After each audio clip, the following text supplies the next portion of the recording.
Was Fontaine disappointing? Short answer, no. But don't leave yet. I still have more to say, so stick around if you would like to hear more about my actual thoughts on everything so far, and I hope you enjoy the video.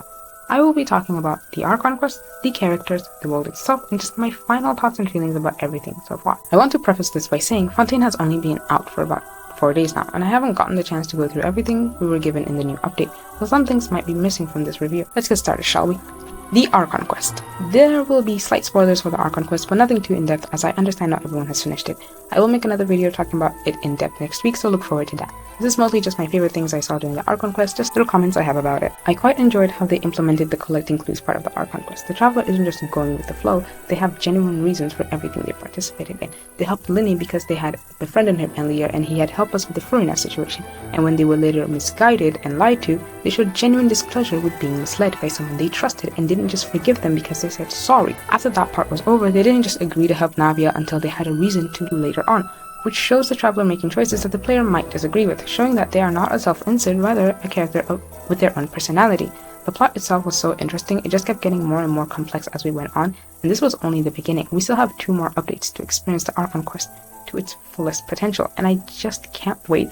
I hope they continue with the detective aesthetic and features they have going on. It made it more engaging and fun to go through. Genshin's Archon quests sometimes are a hit or miss. Mondstadt was okay, Liyue was a fetch quest, Inazuma was all over the place, and Sumeru was one of the better ones. Sumeru was well received, and I'm glad to see that they're taking the same approach with Fontaine. I was slightly worried that Sumeru would be a one-off thing and like Fontaine's story quest will just not be well made, but from what I've seen from the first part, considering we have 8 parts, Fontaine seems to have been like they put a lot of work and effort into this region. It feels like the story has a good plot and a good execution. It didn't feel that long.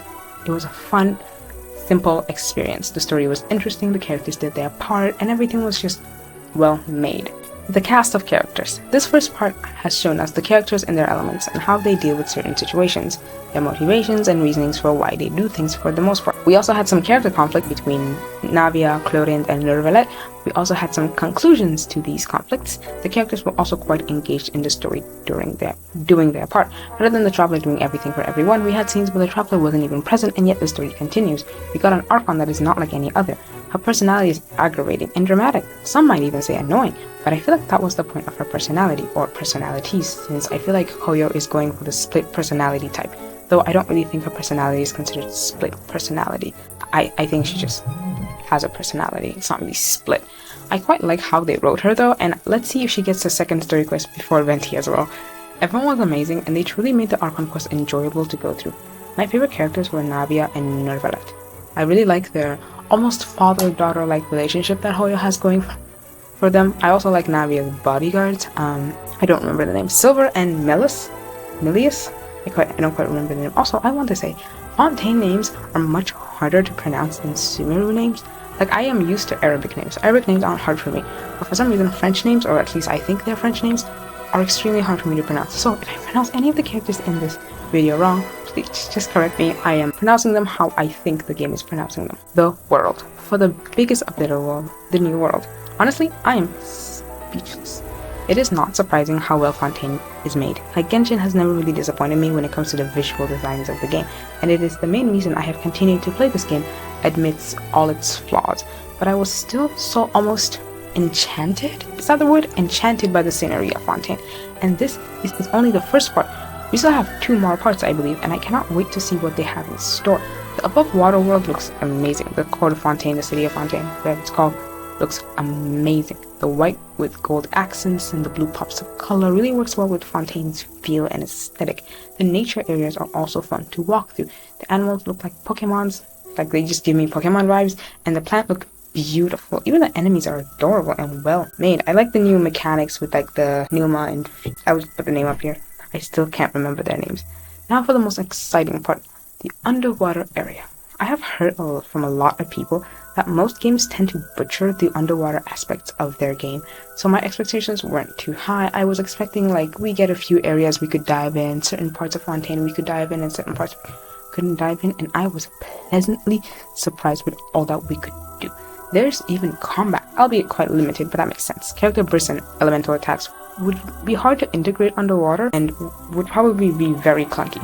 The puzzles are also not like Inazuma level hard, so that's nice. though I am a fan of slightly hard puzzles like Inazuma. Puzzles weren't too bad for me. I quite enjoyed some of them, and the ones that I couldn't solve, I just look at a guide. It wasn't that big of a deal. I haven't explored everywhere yet, so maybe there are some hard puzzles, which, is to be expected because it has been out for less than a week. I do know some people have finished exploring Fontaine already, which is just wild to me. How do you have that much time? Anyways, I haven't been everywhere yet, but I can say with certainty from my experience with all the places I've been, Fontaine's underwater exploration is one of my favorite places to explore, and it did not disappoint, at all. Hoyo did a good job with this underwater part. Also, you can't drown in Fontaine's waters. Even if you're swimming on top rather than diving, you have unlimited stamina, which is fun because there are a lot of things on the water, not under the water, that you have to get through. Sumeru brought Dendro, a new element, which is fun. It's amazing. We love new things, which is what made it so interesting to play in version 3. And I was worried Fontaine wouldn't be able to live up to that same feeling of uniqueness, but the underwater aspect did just that. I like it. Hoyo did a good job. The changes. We had some changes to the game, such as multi-layered map being introduced for every area that is underground in all regions, and not just Fontaine, which is amazing. The Sumeru. Also, I did not realize how big the Sumeru ruins were until I saw the underground maps for it. I've been there, but I didn't realize how big they were and how layered they were too. So it's nice to finally have a map to help with exploration. We had an artifact strongbox expansion, still no artifact loadouts, but I will wait. They did say in the dev doc that they've been thinking about something that's like that. So fingers crossed we get that soon. The artifact inventory got expanded. We have new character selection animations, new weapons and recipes, which are to be expected with a new region. Overall, good changes to the game. Some things are missing here and there, but for the most part they did both the changes. And this is only the first update, so there's more to come in the future. Final thoughts and feelings. As I have answered in the beginning, Fontaine was in no way disappointing. I've enjoyed everything so far, and I can't wait to see more of the characters and their story.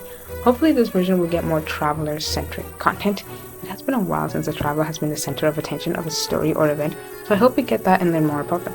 That is all I believe I have to say for now. I hope everyone is having fun with the new update. Subscribe, and see you whenever. Bye bye!